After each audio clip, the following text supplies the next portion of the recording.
تفسیر ضیاء القرآن جلد نمبر 5 30واں پارہ تعارف سورۃ الاخلاص۔ بسم اللہ الرحمن الرحیم۔ نام۔ اس سورہ مبارکہ کے بہت سے نام ہیں جو اس کی عظمت شان اور مقام رفیع پر دلالت کرتے ہیں۔ ان میں سے چند آپ بھی ملاحظہ فرمائیے۔ سورہ توحید، کیونکہ اس میں عقیدہ توحید کو بڑی جامعیت اور دلکش انداز میں بیان کیا گیا ہے۔ سورہ نجات، اس کے ذریعے انسان کو کفر و شرک کی آلودگیوں سے نجات حاصل ہوتی ہے، نیز عذاب جہنم سے بھی رستگاری کا ذریعہ ہے۔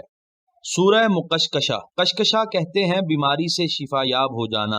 اس صورت کے ذریعے کیونکہ کفر و شرک کے مرض سے شفا نصیب ہوتی ہے، اس لیے اسے مقشقشہ کہا گیا۔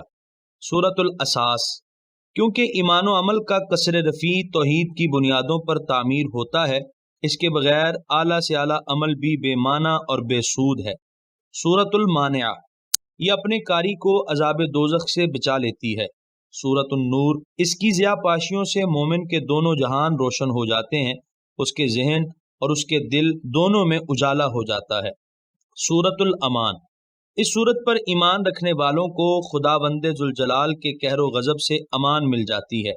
سورۃ الاخلاص، اس سورت کے متعدد ناموں میں سے یہ اس کا مشہور ترین نام ہے، کیونکہ توحید خالص کا مضمون پوری فصاحت سے اس میں مذکور ہے۔ گویا یہ نام اس سورت کے لیے بطور علامت مستعمل نہیں ہوا، بلکہ اس کے مضامین و مطالب کا ایک جامع عنوان ہے۔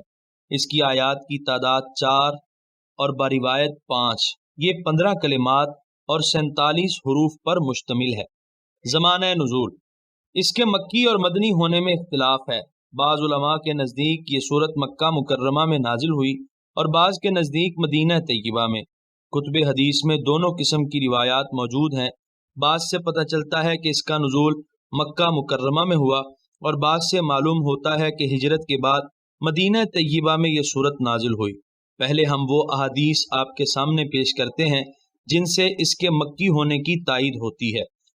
نمبر 1، ابو العالیہ ابی بن کعب سے روایت کرتے ہیں کہ مشرکین کا ایک گروہ نبی کریم صلی اللہ علیہ وآلہ وسلم کی خدمت میں حاضر ہوا اور پوچھا، اے محمد صلی اللہ علیہ وسلم، جس رب پر ایمان لانے کی آپ ہمیں دعوت دیتے ہیں، اس کا نسب نامہ تو ہمیں بتائیے تاکہ ہمیں اس کی پہچان ہو جائے۔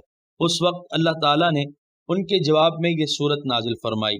نمبر 2، امام شعبی حضرت جابر رضی اللہ عنہ سے نقل کرتے ہیں کہ ایک اعرابی نبی کریم صلی اللہ علیہ وآلہ وسلم کے پاس آیا، کہنے لگا کہ اپنے رب کا نسب نامہ ہمیں سنائیے۔ اس وقت اللہ تعالیٰ نے یہ سورت نازل فرمائی۔ نمبر 3، ابو وائل حضرت ابن مسعود رضی اللہ عنہ سے روایت کرتے ہیں کہ قریش نے ایک دفعہ اللہ تعالیٰ کے پیارے رسول صلی اللہ علیہ وآلہ وسلم سے فرمائش کی کہ اپنے رب کا نسب نامہ تو ہمیں بتائیے۔ اس وقت یہ سورت نازل ہوئی۔ ان تینوں روایات سے پتہ چلتا ہے کہ یہ سورت مکہ مکرمہ میں نازل ہوئی، وہیں کہ مشرکوں اور قریش نے یہ سوال پوچھا اور انہی کو یہ جواب دیا گیا۔ لیکن مندرجہ ذیل روایات سے یہ پتہ چلتا ہے کہ اس کا نزول مدینہ طیبہ میں ہوا۔ حضرت ابن عباس رضی اللہ عنہما سے مروی ہے کہ یہودیوں کا ایک گروہ بارگاہ رسالت میں حاضر ہوا، ان کے ساتھ کعب بن اشرف یہودی بھی تھا۔ انہوں نے کہا، یہ اللہ ہے جس نے مخلوق کو پیدا کیا، بس اللہ تعالیٰ کو کس نے پیدا کیا؟ حضور علیہ الصلوۃ والسلام از حد غضبناک ہو گئے۔ جبرائیل علیہ السلام حاضر ہوئے تو حضور صلی اللہ علیہ وآلہ وسلم کو تسلی دی، عرض کیا اپنے پروں کو نیچا کیجیے۔ اس وقت یہ سورت نازل ہوئی۔ نمبر 2، عطا حضرت ابن عباس رضی اللہ عنہما سے نقل کرتے ہیں کہ جب نجران کے نصارہ کا وفد آیا تو انہوں نے حضور صلی اللہ علیہ وآلہ وسلم سے کہا کہ اپنے رب کی حقیقت ہمیں بتائیے، وہ زبرجد کا بنا ہوا ہے، یاقوت کا بنا ہوا ہے، یا سونے چاندی کا بنا ہوا ہے؟ حضور صلی اللہ علیہ وسلم نے فرمایا کہ میرا رب ان چیزوں میں سے نہیں، میرا رب ان تمام اشیاء کا خالق ہے۔ اس وقت یہ سورت نازل ہوئی۔ یہودیوں کا وفد بھی مدینہ طیبہ میں حاضر خدمت ہوا اور نجران کے عیسائی بھی اسی مقام پر حاضری سے شرفیاب ہوئے تھے۔ ان دو حدیثوں سے پتہ چلتا ہے کہ یہ سورت مدنی ہے۔ اہل تحقیق نے روایات کے اس تعارض کو یہ کہہ کر ختم کیا کہ اس سورت کا نزول 2 بار ہوا۔ ایک بار مکہ میں اور دوسری بار مدینہ میں۔ اس کی توجیہ یہ بھی کی جا سکتی ہے کہ یہ صورت نازل تو مکہ مکرمہ میں ہوئی، لیکن جب اسی قسم کے سوالات یثرب کے یہودیوں اور نجران کے عیسائیوں نے پوچھے تو ان کے جواب کے لیے اس صورت کی طرف توجہ مبذول کرا دی۔ اسی کو نزول صورت سے تعبیر کیا گیا ہے۔ مضامین: اللہ تعالیٰ کی ذات اور اس کی صفات کاملہ کے بارے میں جس قسم کی غلط فہمیاں نوع انسانی کے کسی حلقے میں پائی جاتی تھیں، ان تمام کا ازالہ یہ صورت نازل کر کے کر دیا۔ بعض کہتے ہیں کہ یہ عالم قدیم ہے، اس کا کوئی خالق اور مبدع نہیں، اپنی محیر العقول بو قلمونیوں اور بے عدیل باہمی نظم و ضبط کے ساتھ یہ خود بخود مارز وجود میں آ گیا ہے۔ یہ کہنے والے یونان کے قدیم فلسفی ہوں یا عصر حاضر کے ملحد دانشور ہوں، مصر اور بابل کے ترقی یافتہ تمدنوں کے بانی ہوں یا وحشی قبائل، سب غلط کہتے ہیں۔ بتا دیا اس کائنات کا خالق ہے، اور ہے بھی وہ وحدہ لا شریک، قل هو اللہ احد۔ بعض قومیں ذات خداوندی کو تسلیم کرتی تھیں، لیکن اس کی صفات کاملہ کا عرفان انہیں نصیب نہیں ہوا تھا، اس لیے اوہام و ظنون کی وادیوں میں صدیوں سے بھٹک رہی تھیں۔ باقی آیات سے ان کے شکوک و شبہات کا ازالہ کر دیا اور انہیں کفر و شرک کے اندھیروں سے نکال کر معرفت الہی کی روشنی میں پہنچا دیا۔ یہی مسئلہ توحید اسلام کا بنیادی عقیدہ ہے۔ تمام انبیاء و رسل یہی سبق لوگوں کو ذہن نشین کرانے کے لیے تشریف فرما ہوئے۔ خاتم النبیین رحمت للعالمین صلی اللہ علیہ وآلہ وسلم کی بعثت کا مقصد وحید بھی یہی تھا۔ اس صورت کی چند مختصر آیات میں قدیم و جدید ہر قسم کی فکری گمراہیوں کا استحصال کر دیا۔ فضیلت و اہمیت: اس سورہ پاک کی فضیلت و اہمیت اس کے مضمون سے عیاں ہے، لیکن بطور تبرک زبان رسالت مآب صلی اللہ علیہ وسلم سے بھی اس کی عظمت شان کا تذکرہ سنیے۔ حضرت عائشہ رضی اللہ عنہا فرماتی ہیں کہ نبی کریم صلی اللہ علیہ وآلہ وسلم نے ایک صحابی کو ایک لشکر کا امیر بنا کر کسی مہم پر روانہ کیا۔ ان کا یہ معمول تھا کہ جب وہ جماعت کراتے ہر رکعت کی قرات کے اختتام پر سورہ اخلاص تلاوت کرتے۔ واپسی پر لشکریوں نے اس بات کا تذکرہ بارگاہ رسالت میں کیا۔ حضور صلی اللہ علیہ وسلم نے فرمایا، تم اس سے پوچھو وہ ایسا کیوں کرتا ہے۔ اس سے دریافت کیا گیا تو اس نے جواب دیا، اس صورت میں خداوند رحمان کی صفت ہے، اس لیے میں اس کی تلاوت کو محبوب رکھتا ہوں۔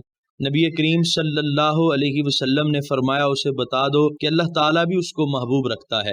نمبر 2، حضرت انس رضی اللہ عنہ سے مروی ہے کہ ایک انصاری مسجد قباء میں انصار کی امامت کیا کرتے تھے۔ ان کا یہ دستور تھا کہ وہ سورت پڑھنے سے پہلے سورہ اخلاص کی تلاوت کرتے۔ ان کے مقتدیوں نے انہیں کہا کہ یہ آپ کیا کرتے ہیں، یا سورہ اخلاص پڑھا کیجئے یا کوئی دوسری سورت۔ انہوں نے کہا، میں تو ایسا ہی کروں گا، اب آپ کی مرضی ہو تو جماعت کراتا ہوں، اور اگر آپ کی مرضی نہ ہو تو کسی دوسرے کو اپنا امام مقرر کر لیجئے۔ ان کی نیکی اور پارسائی کی وجہ سے لوگ کسی دوسرے کو امام مقرر کرنا پسند نہ کرتے تھے، چنانچہ اس کا تذکرہ حضور صلی اللہ علیہ وسلم کی خدمت اقدس میں کیا گیا۔ حضور صلی اللہ علیہ وآلہ وسلم نے فرمایا، تمہارے مقتدی جس طرح کہتے ہیں تم ایسا کیوں نہیں کرتے؟ اس نے عرض کیا، یا رسول اللہ، مجھے اس صورت سے بڑا پیار ہے۔ حضور صلی اللہ علیہ وآلہ وسلم نے ارشاد فرمایا، اس کی محبت نے تجھے جنت میں داخل کر دیا ہے۔ اگرچہ یہ صورت صرف 4 آیات پر مشتمل ہے، لیکن اپنی عظمت شان کے باعث اس کو ایک بار پڑھنے سے 10 پاروں کی تلاوت کا ثواب ملتا ہے۔ حضرت ابو ہریرہ رضی اللہ عنہ کہتے ہیں کہ حضور علیہ الصلوۃ والسلام نے ایک روز صحابہ کو حکم دیا کہ اکٹھے ہو جاؤ، میں تمہیں 1/3 قرآن سناؤں گا۔ چنانچہ لوگ جمع ہو گئے۔ حضور صلی اللہ علیہ وسلم تشریف لائے، سورہ اخلاص کی تلاوت فرمائی اور حجرہ مبارکہ میں تشریف لے گئے۔ لوگ کہنے لگے، حضور صلی اللہ علیہ وآلہ وسلم نے تو فرمایا تھا کہ میں تمہیں 1/3 قرآن سناؤں گا، اور آپ صرف ایک سورت سنا کر تشریف لے گئے ہیں۔ حضور صلی اللہ علیہ وسلم نے واپس آ کر فرمایا کہ میں نے تمہیں یہی کہا تھا کہ میں تمہیں 1/3 قرآن سناؤں گا، کان کھول کر سن لو، یہ سورت 1/3 قرآن کے برابر ہے۔ نمبر 2، ایک روز حضور علیہ الصلوۃ والسلام نے صحابہ کو فرمایا، کیا تم 1/3 قرآن ہر رات تلاوت نہیں کر سکتے؟